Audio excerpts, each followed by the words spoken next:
Bonjour à toutes et à tous et bienvenue dans cette 16e vidéo de la série sur Symfony dans laquelle nous allons mettre en place le formulaire d'ajout de produits et de modification de produits. Ça nous permet de regarder donc comment fonctionnent les formulaires à l'intérieur de Symfony. Donc pour commencer, on va travailler sur notre projet donc de e-commerce et ce qu'on va faire c'est que on va aller sur notre page donc ici d'accueil sur laquelle je me suis connecté en tant qu'administrateur. Et donc l'idée va être de pouvoir avoir une page admin, produit, ajout. Donc là, il m'a déconnecté, c'est pas grave, donc on va se reconnecter. C'est admin démo. Ça doit être ce mot de passe là, voilà. Et donc là, si je vais sur admin produit ajout, donc je suis sur une page qui s'appelle administration des produits, c'est une page qu'on avait faite précédemment, sur laquelle donc on va faire des modifications. Donc si je vais dans le contrôleur admin, products controller, en fait la page sur laquelle on est arrivé est celle-ci, donc la route ajout, qui est à l'heure actuelle, qui affiche donc le twig qui est dans products. Donc templates, admin products, index.html.twig et qui affiche effectivement administration des produits, donc c'est bien la page sur laquelle on était. Donc à partir de là, ce qu'on va faire, c'est qu'on aimerait bien pouvoir sur cette route ajout, ici, qui est liée au rôle admin, eh bien faire en sorte de pouvoir ajouter effectivement un produit et donc d'avoir un formulaire nous permettant d'ajouter des produits. Donc pour commencer cette manipulation, donc ce qu'on va faire, c'est que on va créer le formulaire. On pourrait le taper à la main. On a un maker qui nous permet de créer les formulaires et en tout cas la structure basique du formulaire qui est assez pratique, mais rien ne vous empêche de taper le code à la main. Donc ce que je vais faire, c'est que je vais ouvrir un terminal et donc dans ce terminal que je vais zoomer si je peux, hop, affichage, il est où tiens, pour mon contrôle plus, il veut pas. Voilà, si, il veut bien. Voilà. Donc, sur ce terminal, ce que je vais faire, c'est que je vais taper la commande me permettant de créer mon formulaire. Donc, je vais utiliser Symfony console. Alors, ceux qui n'ont pas installé le binaire Symfony, vous tapez php bin/console. Je vais taper make .form pour avoir donc la création de mon formulaire. On me demande quel nom je veux mettre à cette classe. Donc moi je vais l'appeler products et form type pour dire que c'est une classe donc pour un formulaire. Et il me demande à quelle entité ce formulaire va être lié. Donc là, si je valide uniquement, donc je vais avoir un formulaire vierge qui ne sera lié à aucune entité. Moi, je veux le lier à l'entité product, donc je tape product. Et à partir de là, donc, il m'a créé dans src form un fichier qui s'appelle products form type. Ce fichier donc est ici et contient donc automatiquement les différentes propriétés venant de mon entité. Donc il y en a certaines qui ne seront pas utiles sur mon formulaire, d'autres qui seront utiles. Donc si on regarde bien, il y a le nom, la description, le prix, le stock, la date de création, un slug et une catégorie. Et donc si je vais voir mon entité, il est bien allé chercher donc les différentes propriétés, donc le nom, la description, le prix, le stock, la catégorie. Alors là il y a image, c'est une one-to-many hein, pour mettre des images, il s'est pas mis dedans. Les détails non plus se sont pas mis dedans. Et donc j'ai un trait pour createDate et slug. Et donc j'initialise createDate avec une nouvelle date, donc celui-là j'en ai pas besoin. Le slug, ça va être une version simplifiée du nom que je vais donner à mon produit, donc j'en ai pas besoin non plus. Donc ce que je vais faire, c'est que déjà, createDate et slug, je vais les retirer de mon formulaire. On va voir que catégorie va nous poser problème, donc on y viendra dans quelques minutes. Mais là, j'ai mon formulaire qui est créé, donc j'ai une méthode qui s'appelle buildForm qui va me permettre de créer mon formulaire. Je récupère le form builder interface qui va me permettre donc de créer les champs directement HTML. Et je vais avoir également ici configure options, donc la méthode configure options qui va me relier en fait à ma classe product, donc à mon entité product. Maintenant, comment est-ce que je vais faire pour générer le formulaire en lui-même, donc HTML? Eh bien, dans un premier temps, il va falloir que dans mon contrôleur, donc je vais aérer un petit peu ici, donc j'ai ici la partie sécurité, ici mon render. Alors déjà, comme c'est ajout, eh bien je vais créer un nouveau fichier Twig qui va être add. Pour ajout, bon je peux mettre ce que je veux, hein, mais là je vais mettre add, comme ça je verrai que j'ai effectivement un ajout de produits. Donc là, dans Product, ce que je vais faire, c'est que je vais enregistrer sous mon index et je vais mettre add. Voilà, donc c'est le fichier add.html.twig. Et donc là, je vais mettre ajout, ajouter un produit par exemple. Ajouter un produit. Hop. Bon, je peux laisser le titre administration des produits par exemple. Hein. Et donc là, si je vais actualiser ma page, j'ai bien ajouté un produit. Alors ce que je vais faire peut-être quelque chose d'un petit peu sympa. Je vais reprendre un peu la structure que j'avais ici. Donc j'ai un main, une section, une div. Voilà. Et bien je vais mettre mon main, ma section, ma div. Comme ceci. Slash div. Slash section. Slash main. Donc ça me fait, voilà, ça décale un petit peu. Et ensuite, je vais avoir mon formulaire en dessous. Maintenant que j'ai mon fichier add, il va falloir que je mette mon formulaire. Donc ce formulaire, je vais le créer en partiel, donc en fichier partiel, mais je vais le mettre dans Products. Donc ce que je vais faire un nouveau fichier que je vais appeler underscore form par exemple. Alors c'est une convention qu'on retrouve assez souvent. Les fichiers dont le nom commence par un underscore sont des fichiers partiels qu'on va inclure dans les autres. Et donc pour mon formulaire, alors pourquoi? Comme ça j'aurai un seul formulaire pour add et pour le edit qu'on fera après. Donc mon formulaire, je vais aller l'ajouter ici en faisant tout simplement un include. Et je vais mettre donc le chemin, donc admin, product, underscore form.html.twig. Hop là, j'ai mis 2 i. Voilà. Donc à partir de là, si je mets quelque chose dans mon form, eh bien en théorie, je le vois apparaître directement ici. Vous voyez. Donc j'ai bien mon fichier qui est inclus, et c'est là-dedans que je vais faire mon formulaire. C'est histoire d'avoir un seul et unique formulaire pour l'ajout et l'édition. Alors maintenant, comment ça va fonctionner? Bien, la première chose, on crée un nouveau produit. Donc la première chose qu'on va faire, c'est $product par exemple, égale new, et je vais aller chercher mon entité product. Donc là, j'ai créé virtuellement un nouveau produit à l'intérieur de mon code. Ensuite, je vais créer le formulaire. Donc je vais faire un $form par exemple, et je vais faire un $this flèche create form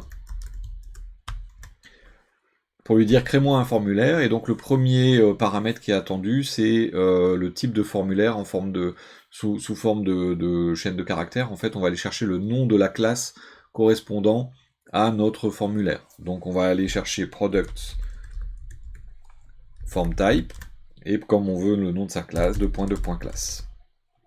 Et on va passer en deuxième paramètre les données, c'est-à-dire $product. C'est le produit qu'on veut créer. Maintenant qu'on a fait ça, eh bien, notre formulaire existe dans une variable qui s'appelle $form. On va la passer directement à l'intérieur de notre render. Donc on a deux façons de le faire. Je vais vous écrire les deux. On fait un tableau. Hop là. Il m'a décalé. C'est étrange. Donc hop. Je vais juste... Voilà. Comme ça. Voilà. Donc je vais lui passer mon form. Sous le nom form, hein, on peut le mettre product form, on peut mettre ce qu'on veut. Et donc je vais utiliser $form, flèche, create view, hop là, create view, comme ceci. Et à partir de là, en fait, je vais récupérer mon formulaire sous le nom form. Si je veux vraiment voir mon formulaire, vous allez voir que ça va faire une erreur. À l'intérieur de mon twig, je vais juste appeler une fonction twig qui s'appelle form, et à l'intérieur de laquelle j'appelle le nom de mon formulaire. Alors là, ça fait form, ça fait un peu bizarre. Donc en fait, donc je vais actualiser, on aura une erreur, hein. Mais en fait, ce form qui est là, pour rendre les choses un petit peu plus parlantes, je vais l'appeler ici product form, par exemple. Et donc si j'utilise product form partout, product form, eh bien de l'autre côté, je vais avoir, hop là, dans le form ici, je vais devoir mettre product form. Ce form là, c'est la méthode, la fonction twig qui permet d'afficher un formulaire. Donc là, je vais avoir une erreur avec le champ catégorie. App entity categories could not be converted to string. Alors ça, on va s'en passer pour l'instant. Je vous explique dans quelques minutes pourquoi. J'enlève le champ catégorie et je vais pouvoir afficher mon formulaire directement. Name, description, price, stock, comme il faut. Donc sur le principe, alors je vais enlever un petit peu de choses, voilà. J'ai ce render qui est possible, mais je peux faire un petit peu plus simple, un petit peu différemment. Je vais vous montrer un autre return qui existe. Return $this flèche, hop là, render form, comme ceci. Donc ensuite, à l'intérieur de... Je vais aller rechercher le twig, hein, pour éviter de faire des fautes de frappe, je vais reprendre le twig que j'avais écrit. Et derrière, ce que je peux faire, c'est plus simple, je peux faire un compact de product form. Product form. Alors je l'ai appelé form. Comme ceci, autant pour moi j'ai oublié les guillemets. Comme ceci. Donc là, voilà. Donc je peux faire un compact product form comme ça. Ça me fait le compact. Le compact, je vais vous le mettre en... C'est équivalent à écrire ça. Product form.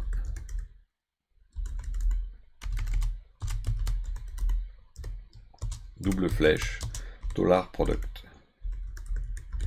form. Compact. Et ça, c'est exactement pareil.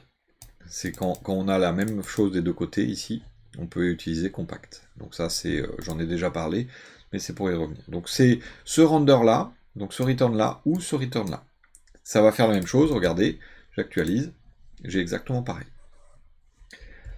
Alors maintenant, dans mon formulaire, ça serait bien quand même que je puisse mettre un bouton. Mais pour pouvoir mettre un bouton, eh bien, il va falloir que je puisse mettre les champs et ensuite mettre le bouton, justement. Eh bien, je vais pouvoir ajouter, en fait, form start pour dire je commence mon formulaire. Je vais pouvoir mettre un form end pour dire que je termine mon formulaire. Et à l'intérieur, je vais mettre ce qu'on appelle le form row ou form widget. Donc si je fais un form row, product form, vous voyez, j'ai directement différentes choses, donc mes champs. Mais moi, ce que je vais faire, c'est que je vais les détailler. Donc je vais mettre form row product form.name. J'aime bien les détailler, c'est plus clair après, et pour personnaliser, c'est plus simple. Description. je vais avoir mon form row price, je vais avoir mon form row stock, comme ceci. Et donc, au final, je vais avoir le même formulaire, mais je vais pouvoir ajouter ici un button de type submit, sur lequel je vais pouvoir mettre valider, par exemple. Et donc là, je vais avoir mon bouton qui va apparaître. Alors, comme on est dans du Bootstrap, eh bien, j'ai la possibilité, si je le souhaite, de dire, bah, j'aimerais bien mettre mes classes de Bootstrap. Alors, il y a deux façons de faire. Il y a la façon rapide, entre guillemets, qui va être d'ajouter à l'intérieur de notre fichier config twig, donc package twig.yaml, ajouter un paramètre. Mais sinon, je pourrais aussi passer mes classes directement par l'intermédiaire du form type. Là, je vais utiliser la méthode rapide, c'est-à-dire form theme ici. Donc, vous mettez form theme et bootstrap _5 layout.html.twig, comme ceci. Donc, vous aurez ça sur le Git. Et une fois que vous avez fait ça, eh bien, votre formulaire va avoir la tête d'un formulaire directement de Bootstrap. Donc il va utiliser les types de champs directement de Bootstrap. Là, pour le bouton, eh bien, je mets la classe btn-primary,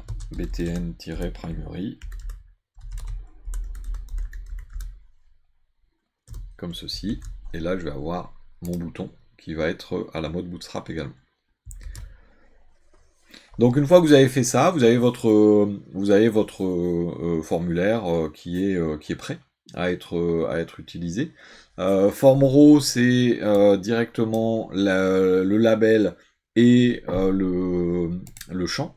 Mais si vous mettez juste form widget, vous allez voir que pour name, eh bien, je n'aurai pas le label. Vous voyez, il n'y a que le nom ici, il n'y a pas le label au-dessus. Donc c'est widget et vous avez form label si vous voulez mettre le label.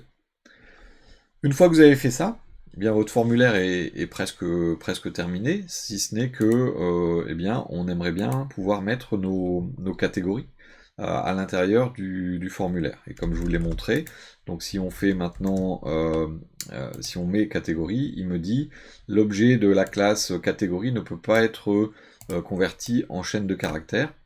Alors ça, c'est simplement parce que j'ai dans mon champ catégorie ici, je n'ai pas défini que ça venait d'une entité. En fait, il essaie d'écrire un texte, mais ça vient d'une entité, il y a plein de catégories. Et donc là, on va avoir un petit peu de mal à gérer les informations directement sans rien mettre en option. Alors, première option qu'on peut mettre, donc on va pouvoir, donc je vais renlever catégorie pour l'instant, deux petites secondes. Pour name, par exemple, j'aimerais bien écrire ici nom, mais name, c'est le nom en fait de ma propriété dans ma base de données. Et j'aimerais bien que dans mon formulaire, qui est ici, je puisse avoir nom ici et pas name. Donc, étant donné que c'est en anglais, ça va être gênant pour les utilisateurs francophones. Donc, en fait, si on regarde le add, on a d'abord le nom du champ, et ensuite on a le type, et ensuite on a un tableau d'options. Donc si je mets une virgule ici, je suis sur le type, il faudrait que je mette un type. Mais comme je suis en PHP 8, j'ai la possibilité de passer directement à options ici, et de dire, bah tiens, options, deux points, et donc c'est un attribut nommé, et je fais mon tableau qui va me permettre de dire quelles options je souhaite. Et là, je vais pouvoir passer une option qui s'appelle label, et je vais pouvoir mettre nom par exemple, comme ceci. Et en ayant mis le label de cette façon, eh bien, je vais pouvoir avoir ici le nom en français. Bon, description, c'est comme en français. Là, on aurait pris. Donc, on pourrait faire de la même façon. Ici, je copie, je vais aller mettre ça sur price. Et ici, je vais mettre prix. Comme là, donc, je vais pouvoir passer les infos directement. Et vous voyez, j'ai bien pris ici. Alors, vous remarquerez également que c'est un champ sur lequel on peut mettre directement avec des chiffres. Donc, c'est un champ number. Pour le stock, je vais pouvoir faire la même chose et par exemple écrire unité en stock. Et donc là, je vais avoir ici unité en stock directement. Mais pour la catégorie, ça va être un petit peu plus compliqué. Pour la catégorie, on va devoir mettre un type. Donc là, déjà, le type, c'est un type, ça vient d'une entité. Donc on a un type qui s'appelle entity type. Entity type. Deux points classe pour avoir le nom de la classe entity type. En faisant ça, je vais toujours avoir un truc parce qu'il me dit je connais pas et il me manque la classe. Alors pourquoi? Simplement parce qu'il faut que je rajoute dans les options la classe. Eh bien c'est la classe catégorie, l'entité catégorie. Deux points classe pour mettre le nom de la classe directement. Attention, hein, avec les deux manips que je viens de faire, il y a des use qui se sont ajoutés. Il faut penser à les mettre. Hein. Donc là, en ayant fait ça, maintenant, je vais avoir encore un autre message d'erreur. Hop, could not be converted to string. Alors pour quelle raison? Simplement parce que je dois lui dire aussi quel est le label qui doit être utilisé pour le choix. Donc c'est choice label. Et là, je vais lui dire, tu m'affiches le nom de la catégorie. En ayant fait ça, j'ai une liste déroulante qui est apparue. Alors cette liste déroulante, vous remarquez, elle s'affiche en dessous du bouton. Pour quelle raison? Simplement parce que, étant donné que je suis sur mon formulaire, et que dans mon formulaire, au niveau HTML, au niveau du twig, je n'ai pas mis donc le champ catégorie, il va se mettre après, à la fin, parce que je l'ai oublié. Donc si je le veux, par exemple, juste en dessous de la description, eh bien je vais aller sur mon formulaire ici, et je vais mettre, hop, j'ai pas copié le bon, mais c'est pas grave, ici, catégorie. Attention, c'est catégorie IES, exactement comme c'est écrit ici. Et donc, une fois que j'ai mis mes catégories, je vais avoir mes catégories qui vont passer au-dessus, ici. Ensuite, donc maintenant que j'ai fait ça, eh bien, je vais changer son label. Je vais avoir un petit souci en plus. Hein, donc je vais marquer, tiens, le label. Et je vais écrire catégorie au singulier. Parce qu'il n'y en a qu'une à choisir. Je vais avoir un autre petit souci. C'est que là, informatique et mode sont des catégories parentes. Et vous avez ordinateur portable, écran souris, homme, femme, enfant, qui sont des catégories enfants. Puis j'aimerais bien potentiellement les avoir en ordre alphabétique également. Donc ça, ce que je vais faire, c'est que je vais regrouper les catégories sur leurs parents, déjà. Donc je vais avoir la possibilité de mettre un groupe by, groupe underscore by. Hop, j'ai mis des parenthèses, autant pour moi, c'est des apostrophes, voilà. Et là, je vais lui dire, tu groupes par rapport aux parents et par rapport à son nom, le nom du parent. Quand je fais ça, eh bien, hop, il m'a pas pris, voilà. Quand je fais ça, eh bien, dans ma liste, vous voyez que j'ai ici informatique et mode qui ne sont pas sélectionnables, et ordinateur portable, écran souris qui sont sélectionnables. Par contre, mode et informatique sont en double, j'en ai pas besoin, en fait, directement, ici. Donc ce que je vais faire, c'est que je vais les enlever. Je vais lui dire, tu me donnes que les catégories qui n'ont pas qui ont un parent, et tu enlèves celles qui n'ont pas de parent. Donc pour ce faire, hop, je vais aller ajouter ce qu'on appelle le query builder. En fait, le query builder, c'est une fonction qui va être exécutée de façon à aller sélectionner les informations qu'on souhaite. Donc je vais faire une fonction qui va prendre le catégorie repository en entrée. Je vais l'appeler catégorie repository CR, par exemple. Et à l'intérieur, donc il va retourner, return, donc sur mon CR, mon repository, je vais faire un create query builder qui va me prendre une catégorie.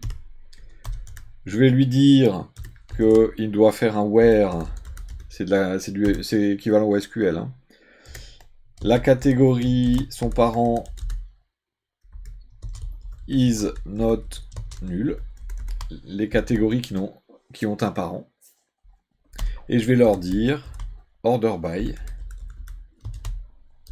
Tu me les tries par le nom de la catégorie en croissant.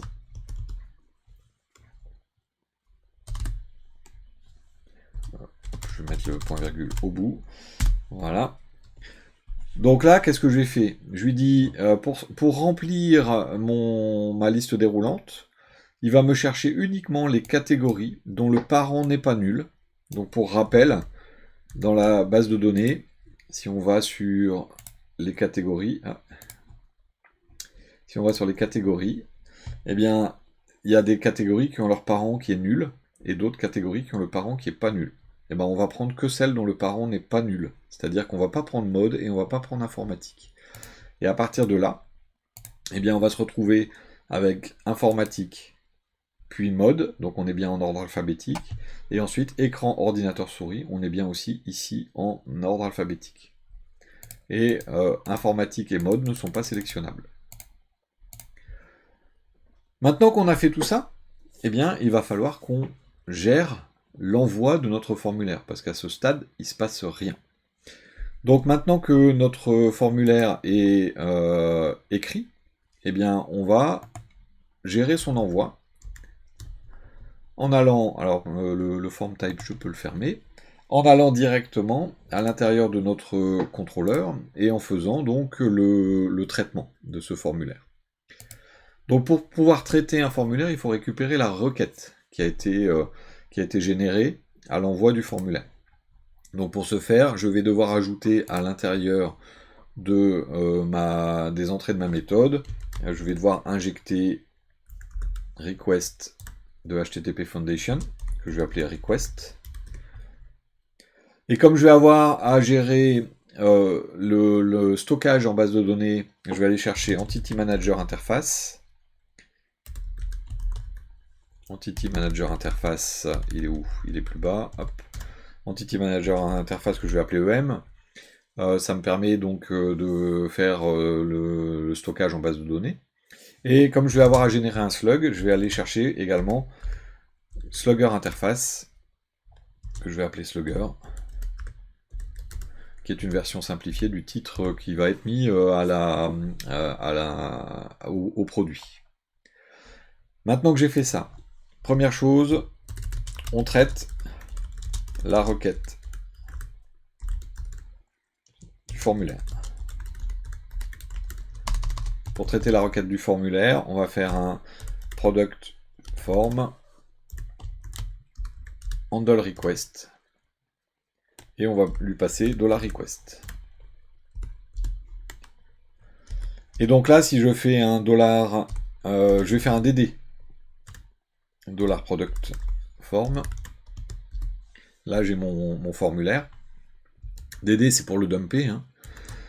Je vais envoyer. Joli écran. Un très joli écran. Donc c'est dans les écrans. On va me dire que c'est un écran à 400 € et qu'il y en a 10 en stock. Je vais faire valider. Et là, donc, je me retrouve avec ceci. Donc je suis sur mon formulaire. Ce formulaire a été envoyé, submitted, et je vais aller regarder norm data, donc les données qui ont été envoyées. Donc j'ai pas d'ID encore, j'ai bien le nom joli écran, un très joli écran, le prix à 400, 10 en stock. La catégorie, c'est la catégorie écran, donc il est bien allé chercher dans l'entité catégorie.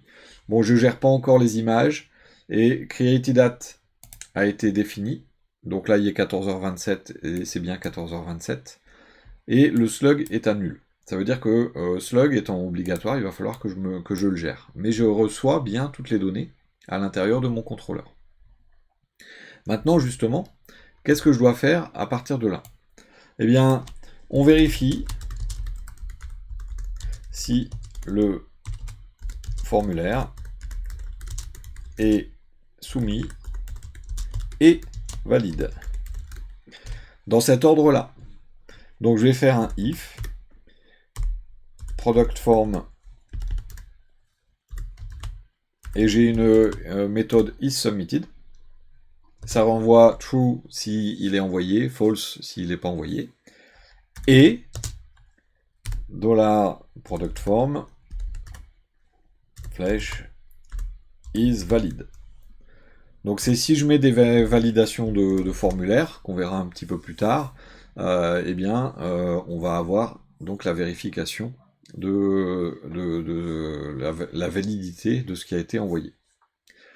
Maintenant, qu'est-ce qu'on va devoir faire? On va devoir créer, une fois que on sait que le formulaire est valide, on va devoir créer le slug, et on va devoir multiplier le prix par 100, parce que j'ai pris le choix de stocker les prix en nombre entier. Donc si le prix est avec des centimes, eh bien on va le valider uniquement en nombre entier. Donc une fois que... le stocker en nombre entier. Donc comment on fait? Eh bien on génère le slug. Donc première chose, on génère le slug, donc on va faire slug. Donc on va utiliser slugger. On va faire flèche slug pour lui dire tu me crées le slug. Il demande une chaîne de caractères. Eh bien on va faire un... Donc sur product, on va faire un get name. On prend le nom et on en fait un slug. Donc là si je fais un dd de slug, donc par défaut il va séparer par des tirets. Mais le deuxième paramètre, vous pouvez mettre virgule et mettre un séparateur autre si vous le souhaitez. Et donc à partir de là, eh bien mon slug, donc j'avais joli écran, hein. Mon slug c'est joli-écran, comme ceci. Après je pourrais éventuellement passer des options complémentaires, je pourrais même faire en minuscule si je le souhaite, hein. Donc tout ça c'est éventuellement si c'est totalement libre. Donc maintenant que j'ai fait ça, je vais faire sur le produit, product, on fait un setSlug, et on lui passe $slug. Donc je vais mettre les deux lignes ensemble. Voilà. Donc là j'ai créé directement mon slug et je l'ai stocké dans le produit. Ensuite, on arrondit le prix.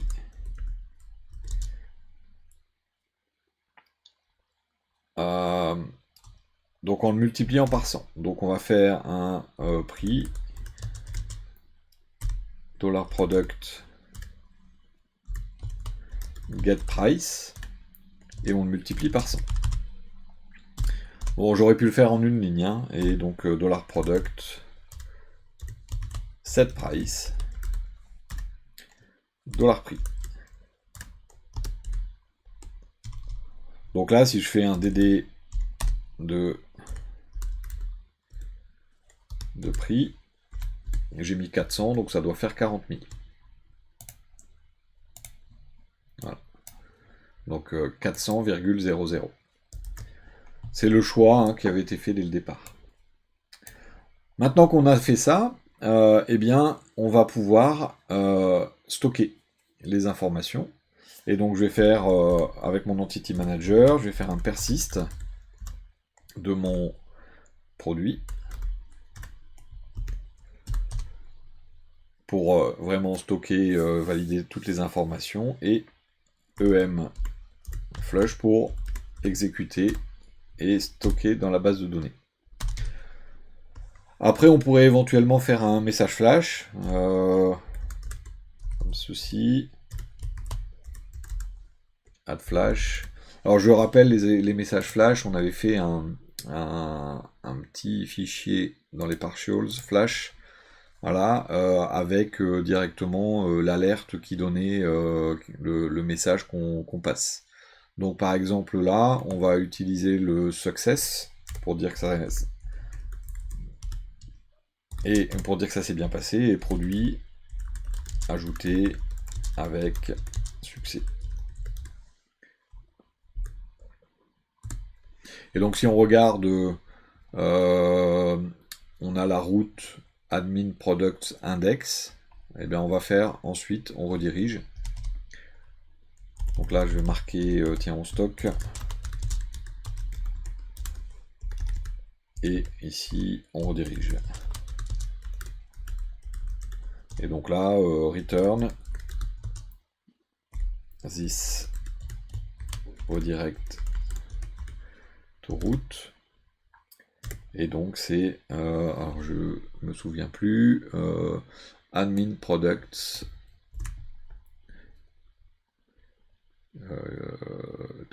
il est là, admin products index. Voilà.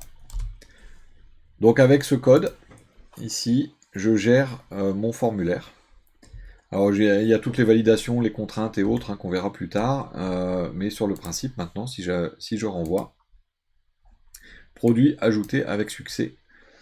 Et donc si on regarde dans la liste des produits, dans ma base de données, je vais avoir le dernier produit, voilà tiens, joli écran qui a été, donc j'avais déjà fait un joli écran ici, donc le 7 août, mais là donc 11 décembre, on est bien sur un écran avec un prix à 40 000, donc 400 x 10.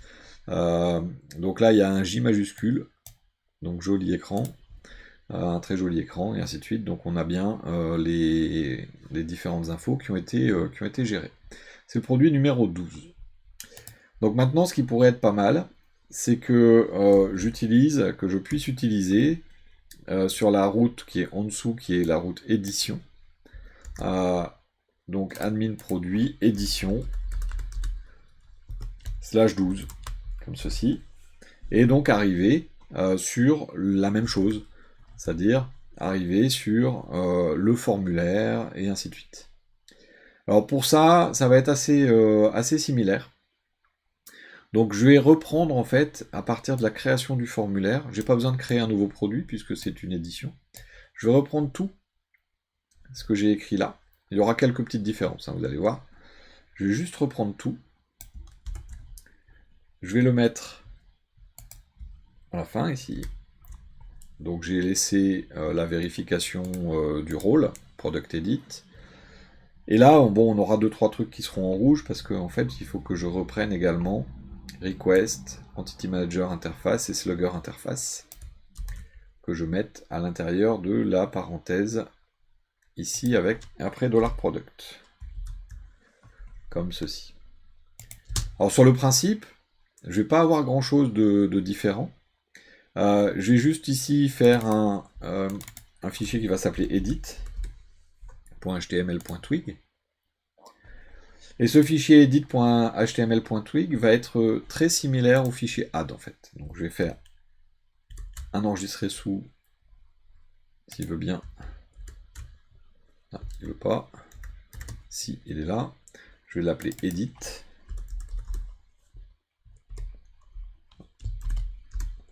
.html.twig, le voilà. Et là, donc, ce sera modifier un produit, hein, comme ceci.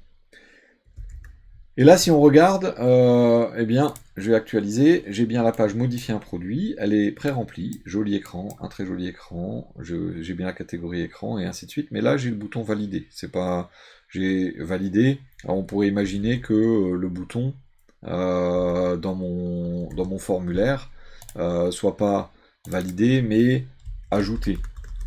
Voilà, ajouter, c'est bien pour add, mais là, c'est pas ajouter qu'on veut faire. C'est modifié. Alors pour résoudre un petit peu ce problème, eh bien, on va avoir la possibilité dans notre formulaire de ne pas mettre un label fixe. Donc au lieu de marquer ajouter, Je vais créer une chaîne de caractères avec une variable dedans. Button label par exemple. Je vais lui ensuite mettre un filtre default pour dire la valeur par défaut. Et sa valeur par défaut, ce sera ajouté.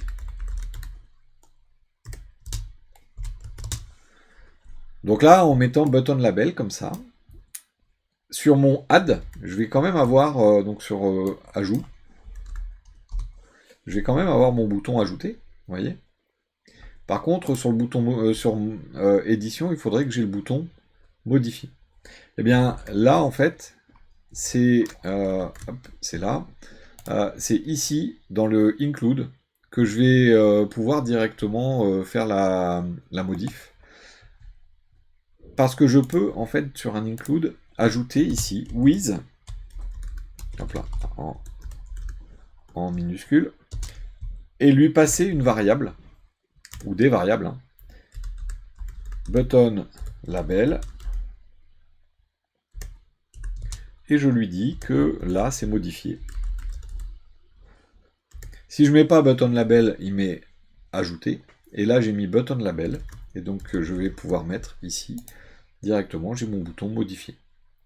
Alors le problème, maintenant, un autre problème, c'est, vous voyez, le prix, ici. Le prix, il est à 40 000. Le problème, c'est que si j'envoie mon formulaire comme ça, eh bien, dans mon contrôleur, je vais faire, dans la modif, il est ici, je vais faire mon prix x100. Problème, c'est que si je fais mon prix x100, bah là, je vais avoir un petit souci. C'est que je vais le mettre x100, puis x100, puis x100. Si je modifie pas mon prix, il va être multiplié par 100 quand même.